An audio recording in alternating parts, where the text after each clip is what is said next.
Bonjour tout le monde, bienvenue dans cet épisode avec Julien. Donc Julien, c'était un prof qui a enseigné à Saint-Pierre à La Réunion et que j'avais interviewé pour la première fois dans ce podcast. Donc c'est le premier prof que j'ai interviewé et je me suis longtemps demandé si j'allais rajouter cet épisode et après l'avoir réécouté, je trouvais qu'il était très très intéressant. Il est assez court en plus, mais il est surtout très intéressant par rapport à la vision du yoga de Julien sur l'éthique, sur le métier, sur qu'est-ce qui est un yoga authentique, qu'est-ce qui l'est moins, qu'est-ce qui représente quelque chose de discipliné ou non, etc. Il y a beaucoup de réponses très très intéressantes et il le dit avec pas mal d'humour, c'est assez sympa et assez léger comme podcast. Donc forcément, comme c'était le premier podcast, la qualité sonore est un peu plus faible que les derniers podcasts que l'on a enregistrés avec les profs, mais on entend très bien, donc au bout de quelques minutes et quelques secondes même, on s'y habitue facilement. Voilà, je vous souhaite une très bonne écoute à tous. Bonjour tout le monde, c'est Cyril Shekhar. Bienvenue dans cette série de podcasts sur Au-delà du tapis. Donc, Au-delà du tapis, c'est une série de podcasts où on va pouvoir rentrer dans l'intimité du métier de professeur de yoga avec plusieurs professeurs de yoga qui sont notamment sur La Réunion, mais pas forcément. Aujourd'hui, j'ai le plaisir d'accueillir Julien Bastable, qui est un professeur de yoga qui enseigne sur Saint-Pierre. Donc, pour tous les Saint-Pierrois, peut-être que vous l'avez déjà rencontré. Et on va tout de suite commencer avec Julien. Bonjour. Salut Bienvenue dans Cyril, cette série de podcast. merci pour l'invitation. C'est un honneur voilà, d'être le premier à commencer cette série de podcasts sur euh, Au-delà du tapis. Au-delà du tapis. Est-ce que tu peux te présenter rapidement? Oui, bien sûr. Donc, je m'appelle Julien et puis j'ai 36 ans. Ça fait, on va dire, 8 ans que je pratique le yoga et ça fait un peu plus de 2 ans que je l'enseigne. Ça fait 1 an que je donne des cours à La Réunion. Vous m'avez peut-être vu à Grand'Anse, soit de loin, soit carrément, vous avez participé à mes cours, ou à Yoga Saint-Pierre. En en compagnie de tous les sympathiques profs que vous trouverez à Yoga Saint-Pierre. Est-ce que tu as une anecdote drôle que tu as vécue pendant tes années yogiques? Ouais, alors quand j'ai commencé à donner des cours, donc déjà d'une mes formations étaient en anglais et après j'ai donné des cours en Allemagne, des cours en anglais et en allemand. Et donc je vous raconte pas le défi, le trac et la préparation que ça demandait. Et entre autres, si vous faites un petit peu d'allemand, on dit le sacrum, on dit Steißbein, et ce qui veut dire sacrum. Et un coup, j'ai dit Scheißbein, ce qui veut dire os de merde. Et donc, voilà, j'ai dû dire un truc du genre asseyez-vous sur votre Scheißbein, asseyez-vous On se donne. sur votre os de merde. Donc voilà, ce genre de petites choses. Mais qui amènent un petit peu d'humour et qui détend complètement l'atmosphère. Et l'humour aussi, ça réveille aussi quelque chose de très pur. Et c'est sympa d'en amener aussi dans les cours, volontairement ou involontairement. Ok, Julien, merci pour cette première présentation. Donc toi, si je comprends bien, tu as, fait deux formations majeures de yoga. Donc une formation en Inde, c'est ça? Voilà, une première formation en Inde que j'avais un peu choisie par défaut à la base parce que la formation qui me plaisait vraiment, je la trouvais inaccessible, bien que je sentais que j'étais attiré par elle, que c'était vraiment un appel.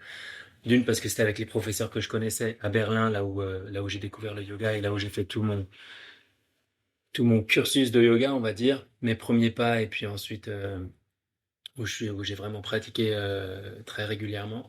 Donc pour en revenir à la formation, voilà, j'ai d'abord choisi une formation un petit peu par défaut qui s'est avérée très très bien, avec des professeurs de qualité d'Irlande, voilà, toute une équipe irlandaise et Et les professeurs d'Irlande en Inde. en Inde. Mais il y avait une histoire aussi d'amour derrière. Mhm. C'était un c'était un yogi indien.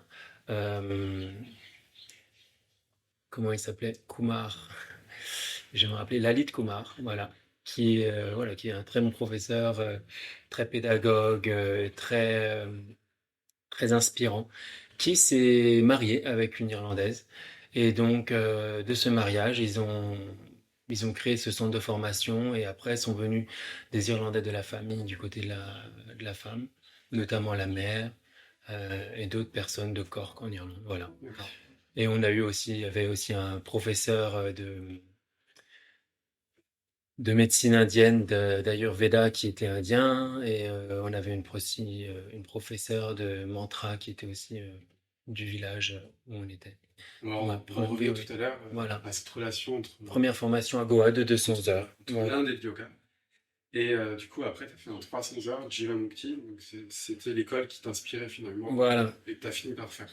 Voilà, ça c'était vraiment l'appel du cœur et j'ai laissé vraiment l'attente se faire et le désir monter avant de passer le cap et de m'inscrire pour cette formation d'un mois de 300 heures. C'était ouais, en février 2020.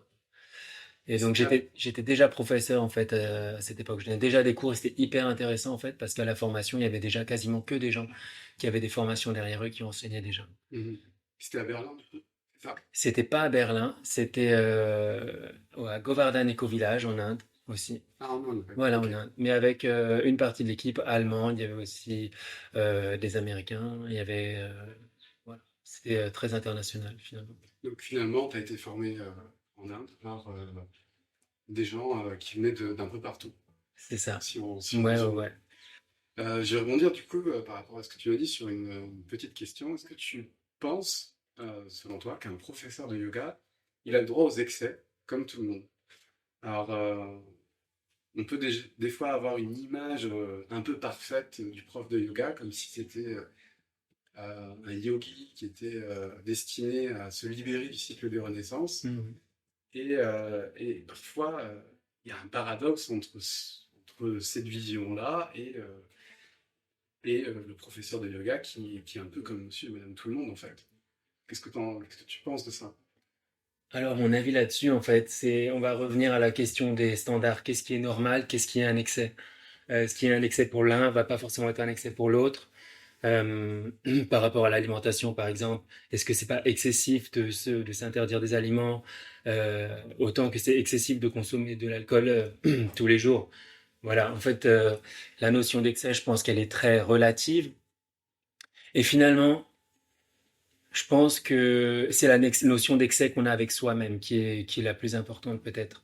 Et je pense qu'à partir du moment où on fait des choses où on sent qu'on est en accord avec soi-même, eh ben la notion d'excès finalement disparaît. Et autant pendant les cours, je vais pas prôner des choses que j'expérimente personnellement ou voilà, le yoga c'est aussi un certain cadre et je vais pas prôner des choses qui sont peut-être en contradiction avec le yoga, mais au-delà du tapis, ma vie ne concerne pas l'enseignement. Donc Tu as déjà rencontré des profs qui pouvaient avoir un enseignement du coup exceptionnel et qui faisaient peut-être des excès en termes d'alcool, en termes d'autres choses, tout à peut-être. fait. Donc Et à chaque fois, oui, c'est pas forcément impossible d'être aussi un j'ai très bon prof que j'ai quelqu'un eu qui fait quelques excès, du coup. C'est ça. j'ai été la plupart du temps très surpris quand j'ai découvert des professeurs que j'estimais et qui m'inspirent toujours, hein, quand je les ai découverts d'un point de vue personnel, parce qu'effectivement, on se dit, mais ça, c'est ma vision, c'est ma perception des choses, et la personne, en aucun cas, est censée coller à la perception que j'ai d'elle. Mais souvent, j'étais surpris par ce qu'on pourrait considérer comme des écarts finalement. Mais Mm. tout ça, c'est une question de jugement. Donc, en fait, je crois que j'ai plus rencontré de gens qui ne collaient pas à la perception que je me faisais d'elle que de gens qui avaient cette vie peut-être exemplaire, qui est peut-être du domaine de l'imaginaire finalement. Mm. Bah, je vais rebondir du coup sur Est-ce une qu'il faut petite que je question. cite les genres d'excès ou Non, non, je vais rebondir sur une petite question. Est-ce que tu as déjà rencontré finalement un yogi Hmm. parfait? Même si les notions de bien et mal, elles sont un peu, elles sont complètement Oui, oui, oui. subjectives. Est-ce que tu as déjà eu une rencontre avec quelqu'un où visiblement de l'extérieur, il y avait quelque chose d'irréprochable? Eh ben, parlons de toi, Cyril. Toi, enfin pas. En l'occurrence, ça, tu donnes l'impression, c'est pareil, hein, que c'est encore que des perceptions. Mais plus je vais te connaître, peut-être que plus je vais me rencontrer que c'était une illusion, enfin ou de nouveau, enfin quelque chose de biaisé. Mais t'es peut-être une des personnes les plus disciplinées que je connaisse par rapport à l'enseignement traditionnel du yoga ou par rapport à ce qu'on pourrait imaginer euh, de la discipline yogi. Ouais. Merci pour ce compliment. Si c'en est un, Je sais pas si ça en est un. En tout cas, merci. Euh, Selon toi, qu'est-ce qui rend ce métier unique et précieux? alors moi, c'est unique et précieux pour moi parce que ça m'a ouvert des portes de moi-même en fait. Ça m'a donné voilà l'occasion de voir la vie professionnelle aussi d'un autre œil parce que effectivement le yoga, enfin donner des cours de yoga, c'est une activité, mais c'est une activité qu'on fait avec une rémunération et donc tout d'un coup on se rend compte qu'on peut, enfin voilà, ça donne en fait une autre vision de ce que peut être le travail, parce qu'on associe souvent le travail à une, je sais pas, à la pénibilité, à quelque chose qu'on doit répéter tous les jours, quelque chose qui va peut-être manquer de créativité, enfin plein de choses en fait qu'on associe au fait de travailler. Et au final, je me suis rendu compte que en étant professeur de yoga, sans arrêt, j'ai des nouveaux défis, jamais rien n'est acquis, euh, j'ai quelque chose à transmettre et je reçois beaucoup en retour. Voilà, cette notion d'échange en fait qui est super importante et du coup j'ai un peu oublié la question. Et Euh, qu'est-ce qui fait pour toi la beauté du la métier. beauté ou le côté unique et précieux en fait? Voilà. En fait, c'est ces moments de rencontre. Chaque cours, chaque moment de rencontre est différent. On crée des liens, on crée une connexion avec soi et puis avec les gens qui sont aussi avec nous dans la salle. Pour moi, c'est des moments spéciaux parce que c'est des moments où on s'élève mutuellement. Voilà. Et donc, ça, c'est très... Chaque séance est unique et c'est quelque chose qui est très précieux dans ma vie. Ouais. Ok. Ouais, je te remercie de m'avoir partagé ça. Euh, je vais te poser une petite question un peu style potin du village. Ouais, j'adore. Potin du village, du coup, orienté mondial. Qu'est-ce que tu penses des photos provocantes, impressionnantes ou démonstratives de souplesse ou de force qu'on pourrait rencontrer sur les réseaux sociaux? Qu'est-ce que tu en penses, toi, de ça? Je pense qu'il y a vraiment quelque chose du domaine de l'appel, quelque chose de sa mission de vie en fait. Et des gens qui arrivent à faire des performances spéciales, enfin des choses que pas tout le monde ne puisse faire. Ils ont mon mérite et ils ont mon respect et c'est très inspirant en fait de voir que des gens suivent. Finalement, ça peut être une porte d'entrée ou une porte de curiosité pour quelqu'un Ouais, pour rentrer finalement dans le monde du yoga. je pense. Après, ça donne beau aussi. Je pense Voilà. notamment aux mises en scène qui ont été faites dans le passé avec Iyengar, Patanjali Mm. Joyce, Moi, des ça, pour... présentations de méditation au soleil qui ont été faites devant des milliers de personnes, des démonstrations en fait, Mm. on a toujours eu finalement. Il y en a toujours eu, et puis elles s'adaptent à leur époque. Voilà, maintenant ça va être des démonstrations à Bali, au bord d'un bassin, avec des gens tatoués, machin, hype. Bah écoute, c'est voilà, ça c'est des histoires de génération. Si ça met le yoga sur le devant de la scène, s'il y a quelque chose de positif à prendre de ça, et ben moi je dis pourquoi pas. Hein. Vous avez qu'à regarder qui je suis sur Instagram, vous verrez que finalement ce sont des gens qui m'attirent et qui m'élèvent, parce que c'est vrai que plus on voit de ça, plus on s'en inspire. Enfin, moi je pense qu'il y a de bon à prendre là-dedans. Donc pour toi, c'est inspirant en fait. Pour moi, c'est inspirant. D'accord. Voilà, je pose pas de comparaison, pas de jalousie, j'essaie de pas poser de jugement dessus. Moi, je vois juste des gens qui maîtrisent en fait quelque chose qui leur tient à cœur et je vois en fait toute la beauté qu'il y a derrière ça, Mhm. cela. D'accord. Ouais, c'est euh, c'est quelque chose des fois de controversé parfois on loupe un peu ou on voit pas euh, Mm. la face cachée de ce qu'il y a derrière ce genre de choses. Voilà. Mhm. Et puis si je peux me permettre une dernière chose, à partir du moment où on montre quelque chose, à partir du moment où on a le courage de montrer qui on est ou de monter sur le devant de la scène, je pense qu'on aura autant de gens qui nous critiquent que de gens qui vont nous saluer, nous supporter. Donc à partir du moment où on monte sur la scène, il faut s'attendre à avoir la moitié de la salle avec soi et l'autre moitié contre soi. Mhm.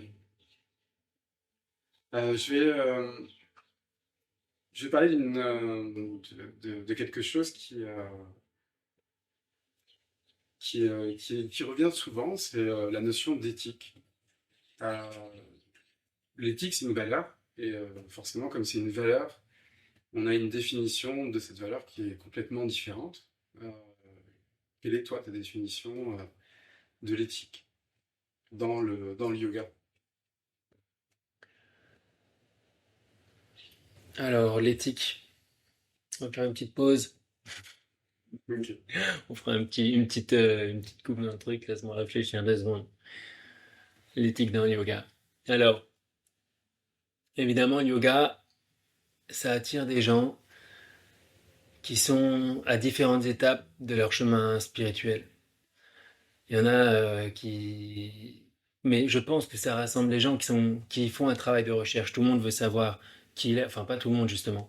Mais certains ont envie de savoir qui ils sont vraiment, qu'est-ce qu'ils font ici sur cette terre, etc., etc. Et éventuellement, ça les amène sur le yoga.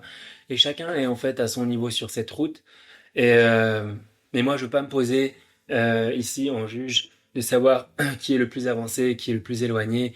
Est-ce que tu manges que du poisson? Est-ce que tu manges la viande et du poisson? Mm.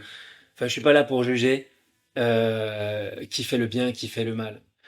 Moi, l'éthique, ça concerne, ça de nouveau, ça concerne en fait ce que je fais. Est-ce que j'ai un comportement euh, qui colle en fait à qui je veux être sur cette planète? Voilà. Finalement, toi, la base de ton éthique, c'est le non-jugement, si j'ai bien compris. C'est le non-jugement, c'est laisser les gens à leur rythme, trouver leur voie, trouver ce qui leur correspond, qu'il n'y a pas une situation mieux que d'autres. Je veux pas me placer en juge pour ça. Et moi, par contre, si j'ai des valeurs à défendre, je vais plus les défendre par l'exemple. Je vais parler de mon cas sans chercher à convaincre. Et enfin voilà, dans ma vie, je me dis que je montre l'exemple de ce que je prône en fait. D'accord. Et ça, c'est ma version de l'éthique. Ok. Qu'est-ce qui, toi, dans ton métier, Hmm. quels sont les axes d'amélioration que tu verrais, toi, par rapport à ton activité de prof de yoga? Hmm. Ben moi, dans l'idéal, j'aimerais avoir un centre de yoga à côté de chez moi, euh, accessible, à pied, de manière rapide, où je puisse, en fonction de mes horaires de travail, aller pratiquer à un tarif accessible par rapport à mes revenus. Hmm. Donc accessible finalement Acc- financièrement, au niveau de la distance. Accessible physiquement, voilà, en termes de Géographiquement. géographie, en Hmm. termes d'horaire, en termes de tarifs, voilà.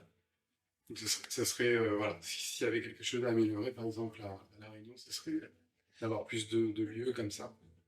Bah plus, je sais pas en fait, il faudrait voir en fait les gens qui ont un frein sur Sur un de ces leviers. sur un de ces leviers, Hmm. voilà, et puis voir, puis voilà, essayer de faire en sorte que qu'ils puissent pratiquer, voilà, parce que moi ce que j'ai trouvé beau pendant toutes mes années de yoga, c'était de pouvoir aller, voilà, sortir du travail ou avant le travail, en quelques minutes à vélo, prendre une douche et hop, je passais. Enfin, c'était pas quelque chose qui me bloquait pour la journée, c'était pas quelque chose que j'étais obligé de prévoir à l'avance aussi. C'est aussi pour ça aussi que j'aime la spontanéité. Après, ça c'est peut-être dans ma vie aussi en général. J'ai du mal à prévoir à l'avance. Quand je veux faire quelque chose, c'est genre, est-ce que quelqu'un veut dessiner? Est-ce que quelqu'un veut faire une randonnée? Et je Est-ce propose que 5 quelqu'un veut minutes. chanter des mantras? Est-ce que quelqu'un va chanter des mantras dans 15 minutes? Donc ça, c'était un problème que j'ai avec le fait de planifier. Mais voilà, aussi, je trouve ça super par exemple, dans sa journée, se dire, waouh, là, c'est un moment que j'ai envie de prendre pour moi faire du yoga et pouvoir spontanément trouver quelque chose dans Des- l'heure qui correspond à ses attentes. D'accord. Mais après, à La Réunion, je veux dire, il y a déjà pas mal de profs de yoga. J'imagine que euh, on peut trouver enfin voilà, quelque chose d'accessible financièrement, géographiquement je sais plus ce que c'était ce troisième paramètre, mais Et bref, au niveau de la distance. au niveau de la Mhm. distance, ouais. Distance. Je, je vais rebondir sur l'aspect court, du coup, par rapport, par rapport à ces leviers dont tu parlais. Euh, quelle est pour toi, en fait, la recette d'un bon cours de yoga pour toi? Quand tu vas à un cours de yoga, Le contenu. Ben, un bon cours de yoga, c'est un cours où je m'installe sur le tapis et je suis inspiré, je me sens bien là où je suis tout de suite, ou pas tout de suite, mais je veux dire, Euh, je sens qu'il y a une certaine harmonie, que l'endroit m'apaise. Et en fait, c'est un endroit où voilà, je vais lâcher prise et je vais pratiquer. Ça va être une activité pour le coup physique parce que le yoga c'est aussi une activité physique, mais surtout spirituelle.